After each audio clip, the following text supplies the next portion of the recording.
Salut à tous, très heureux de vous retrouver. Merci chers amis de la basketologie d'être à mes côtés pour cette petite vidéo de débrief de la série entre les Portland Trail Blazers et le OKC Thunder. Parce que effectivement on a l'impression que du côté de l'Oklahoma, on est coincé dans un paradoxe temporel. C'est le jour sans fin avec Bill Murray où, eh bien, d'année en année, le même schéma et le même résultat se répètent.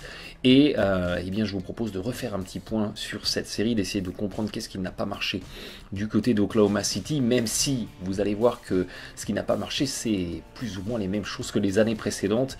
Et puis, essayer de comprendre maintenant à partir de là comment peut rebondir cette équipe, quelles sont les perspectives d'évolution.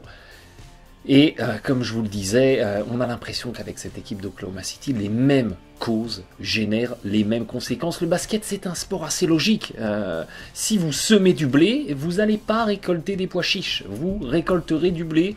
Et si vous semez, et c'est justement ça l'une des principales problématiques de cette équipe d'Oklahoma City, si vous semez une attaque un petit peu bancale, une attaque où le fond collectif est assez pauvre, et bien arriver en play-off face à des équipes qui haussent leur niveau d'intensité, qui sont un petit peu meilleures en défense que la moyenne de la NBA, et bien vous vous retrouvez vite limité en solution, et dans le sillage de votre attaque qui s'effondre, vous perdez évidemment en capacité de vous imposer, et c'est un peu ça qui revient maintenant de manière récurrente dans ces problématiques de l'équipe d'Oklahoma City, parce que ça fait 3 années de suite.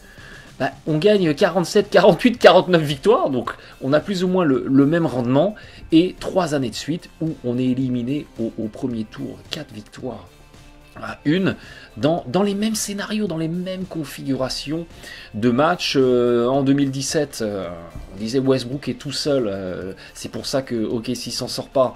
On récupère 2 Hall of Famers, et d'un autre côté, on voit ce que deviennent Sabonis et Oladipo du côté des Pacers. On se dit que finalement, ils étaient peut-être pas si mauvais que ça, et peut-être au contraire mal utilisés. Bref, on apporte 2 Hall of Famers, la situation est la même. Là, on arrive à renforcer encore l'équipe avec des joueurs de qualité, des joueurs de complément, des Schroeder, des Nerlens Noel, un frère Maurice.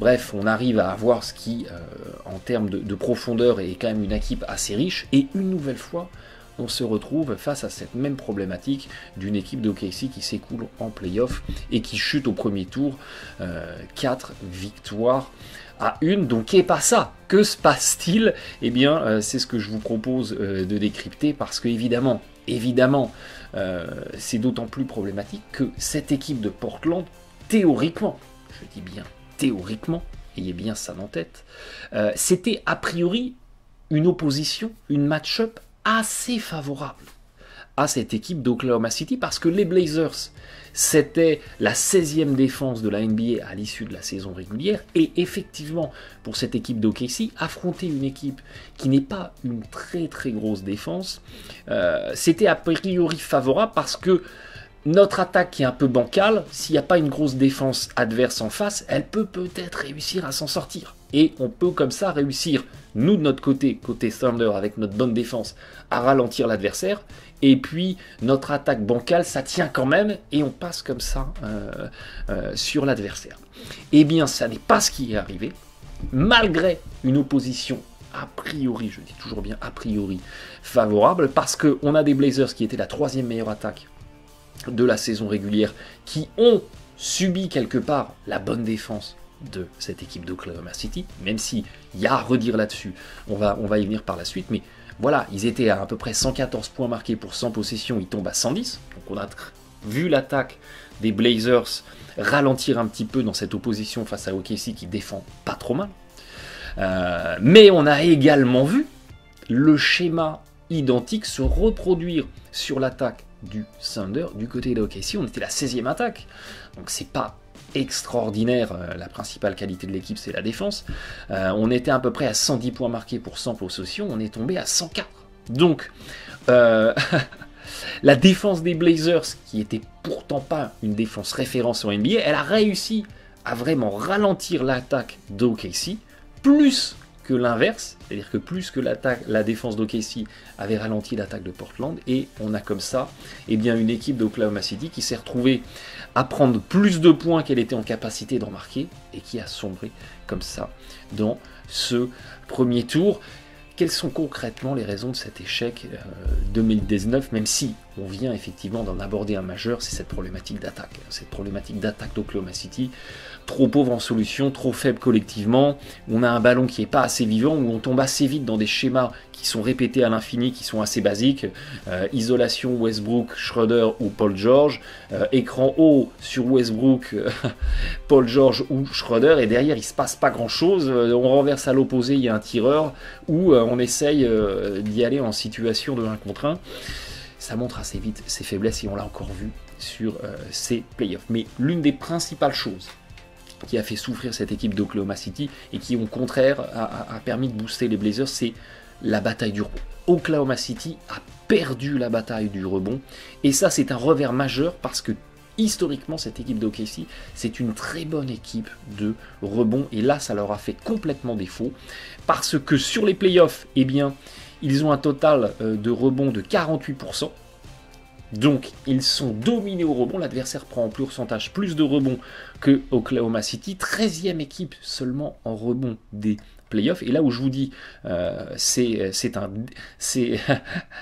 une cascade, on a glissé, c'est que sur la saison régulière, cette équipe de OKC c'était la 7e meilleure équipe de la NBA au rebond, on était à 51%, donc on en prenait plus que l'adversaire direct, mais c'était sans compter sur le fait que les Blazers c'était la meilleure équipe de la NBA au rebond.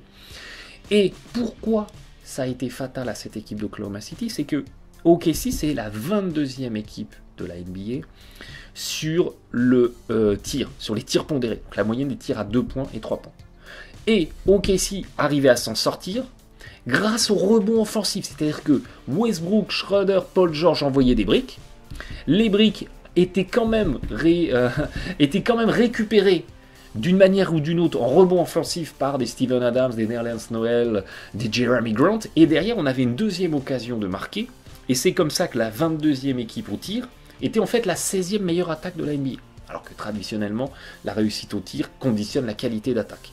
Et bien là on s'en sortait comme ça, un petit peu comme les Nuggets, comme je vous l'avais expliqué, qui grâce au rebond arrivaient à booster leur niveau d'attaque. C'était pareil du côté d'Oklahoma City. Et privé de ces rebonds offensifs, de ces paniers en deuxième intention, parce que du côté des Blazers, on est une très bonne équipe de rebond, et bien privé de ces rebonds offensifs, et bien OKC n'a pas eu de panier en deuxième intention. Derrière, le niveau offensif a encore dégringolé, et à trop dégringoler, eh bien on finit sous terre et on finit dominé. C'est ce qui s'est passé. Donc la perte de la bataille au rebond a été un des éléments qui a contribué vraiment à faire tomber cette équipe d'Oklahoma City. Le deuxième, c'est la très très grosse faiblesse du jeu en transition. Quand on pense à l'attaque d'Oklahoma City, on pense à ces séquences placées mi-terrain où il ne se passe pas grand-chose, où Paul George, Westbrook tentent de forcer, tentent de faire un numéro de soliste pour essayer de sauver l'équipe. C'est vrai, mais quand on va se plonger dans les stats avancées, c'est pour ça que je vous dis toujours, utilisez les stats avancées pour confirmer ou infirmer ce que vous voyez dans les matchs.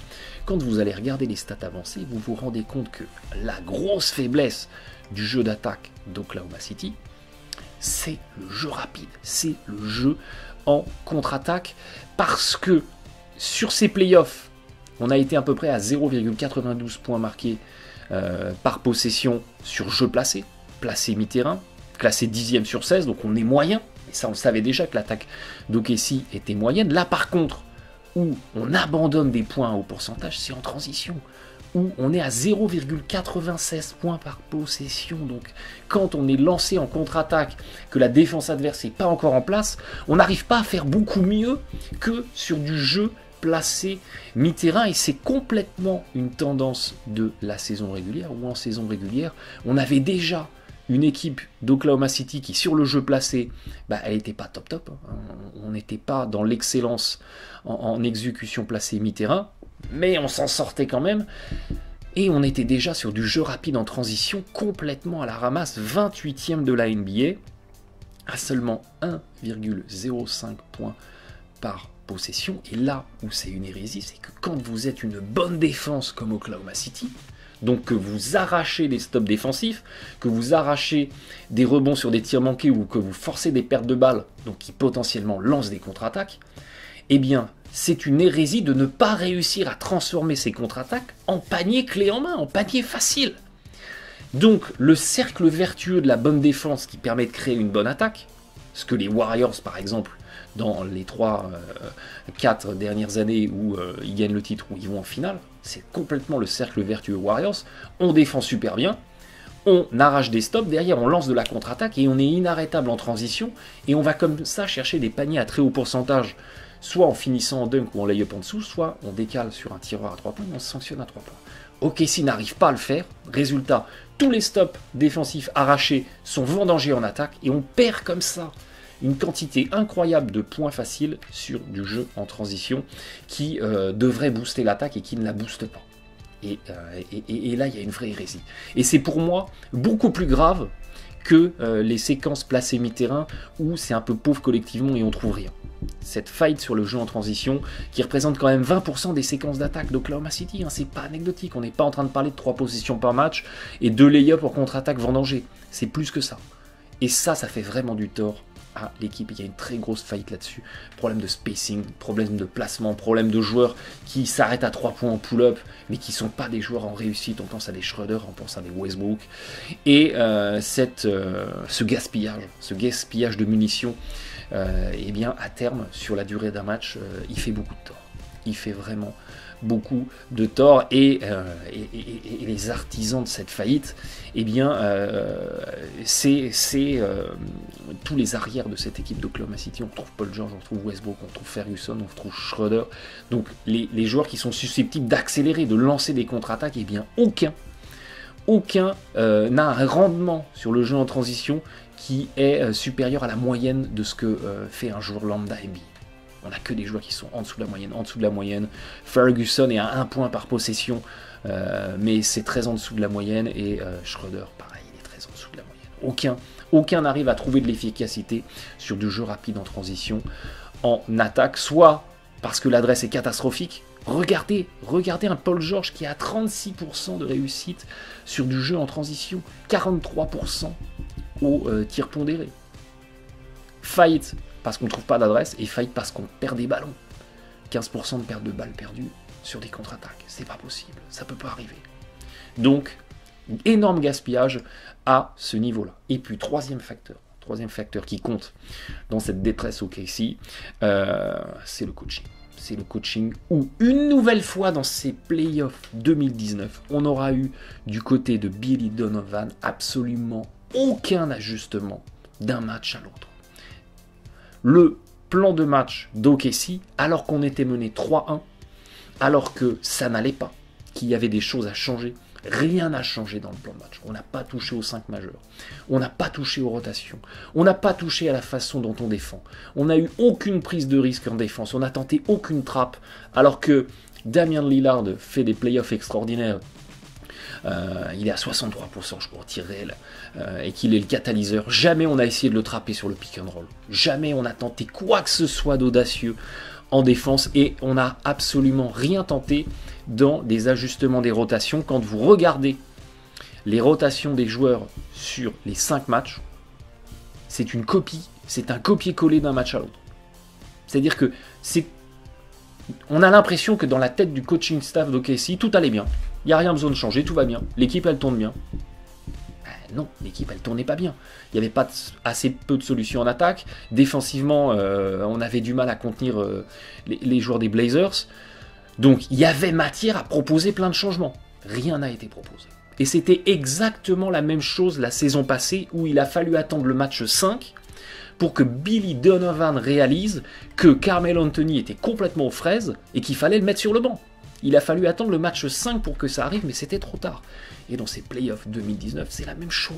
On a eu un niveau de coaching incroyablement faible pour une équipe professionnelle qui est censée appartenir à l'élite du basket mondial. Moi, je suis toujours sidéré de voir des professionnels qui sont à ce point aussi peu capables de trouver des solutions, de mettre des choses en place. c'est malheureux. Mais c'est comme ça.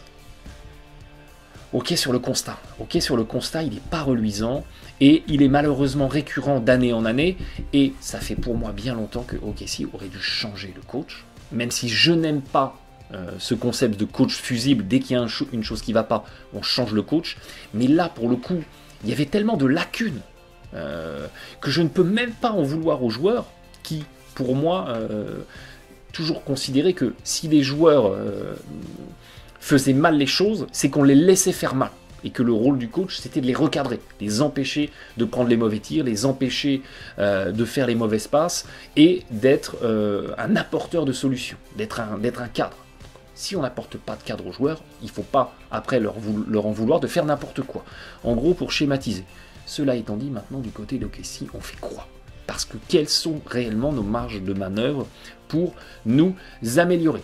Ce qui est pour moi inéluctable maintenant, c'est de changer de coach. Je veux dire, il y a un moment où il faut peut-être réaliser qu'on est arrivé au bout de quelque chose avec le coaching de Donovan, qui, on l'a vu, est assez pauvre en solution d'attaque, qui laisse beaucoup d'autonomie aux joueurs, parce que les joueurs adorent, parce qu'ils font leur ligne de stats, et derrière, ils ont des contrats max. Donc les joueurs sont très contents d'être coachés par Billy Donovan. Peut-être les fans un petit peu moins. Ils en ont peut-être un petit peu marre, les fans, d'être en vacances en avril. Les Bahamas en avril, c'est super sympa. Mais si on pouvait attendre juin, ça nous irait aussi. Donc, la première solution pour Oklahoma City, c'est de faire ce que les Warriors ont fait à l'été 2014, ce que les Milwaukee Bucks ont fait à l'été 2018, c'est-à-dire on change de coach et on espère que le nouveau coach, avec un playbook, avec des stratégies, avec une philosophie, va révolutionner l'équipe sans qu'on ait besoin, nous, de refaire tout le roster. Parce que l'une des grosses problématiques de cette équipe d'Oklahoma City, c'est qu'on a très très peu de flexibilité pour renforcer l'équipe. C'est-à-dire que faire autre chose que remplacer le coach, eh bien on est très très limité parce que Russell Westbrook, plus Paul George, plus Steven Adams, c'est 90 millions de dollars de salaire cumulé. Vous ajoutez à ça Schroeder et Robertson, vous avez déjà pété le salary cap. Donc, la potentialité de trouver un bon joueur qui vient compléter le roster et qui lui permet de franchir un palier, elle est ultra limitée. Et partez du principe que Westbrook et Paul George ils sont intransférables, ils ne seront jamais échangés, en tout cas certainement pas à l'été 2019. Échanger Steven Adams, quel serait l'intérêt? Parce qu'il fait bien son boulot. Donc qu'est-ce que vous avez en monnaie d'échange? Vous avez Schroeder, mais qui voudrait Schroeder avec ses 15 millions? En tout cas, qui voudrait en étant d'accord pour lâcher une contrepartie qui permettrait vraiment de booster cette équipe d'Oklahoma City? À mon avis, pas grand monde. Donc, le noyau dur du groupe, avec vraisemblablement un Nerlens Noel et un Morris qui partent, donc, dont le banc s'affaiblit un petit peu, le noyau dur du groupe, il occupe et il mange tout votre salary cap. Donc, partir de là, la potentialité de renforcer vraiment l'équipe ne peut passer que par un changement de coach.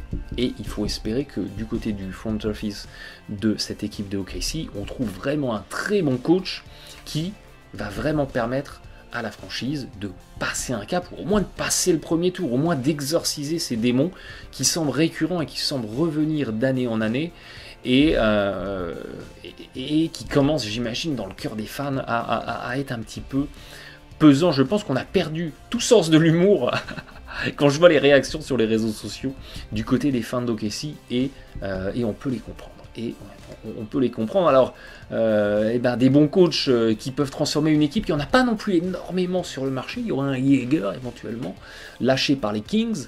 Mais il y a quand même un gros morceau. Il faut canaliser Westbrook. Il faut peut-être faire quelques petits ajustements qui permettraient à l'équipe de gagner en efficacité. On pourrait très bien s'inspirer de ce qu'a très bien réussi à faire les Bucks, c'est-à-dire on augmente énormément le spacing sur le terrain qui peut être complètement profitable à des joueurs comme Westbrook et Paul George qui pourraient attaquer le cercle, mais derrière il faut des joueurs en capacité de sanctionner à 3 points. Donc ça veut dire un stretch four qui peut sanctionner, ça veut dire un pivot, éventuellement c'est dans l'air du temps, qui pourrait sanctionner.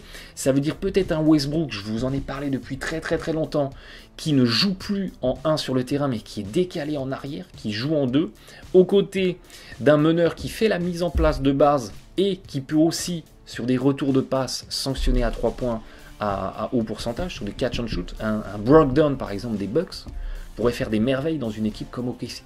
Donc il y a quelques petits ajustements dans le roster à faire, mais rien qui n'est possible sur de la grande ampleur. Et derrière, prier pour qu'un remodelage du coaching staff permette à cette équipe d'Oklahoma City de se transformer et que Groundhog Day reste un très bon film avec Bill Murray, mais qu'on s'arrête là pour la partie fiction.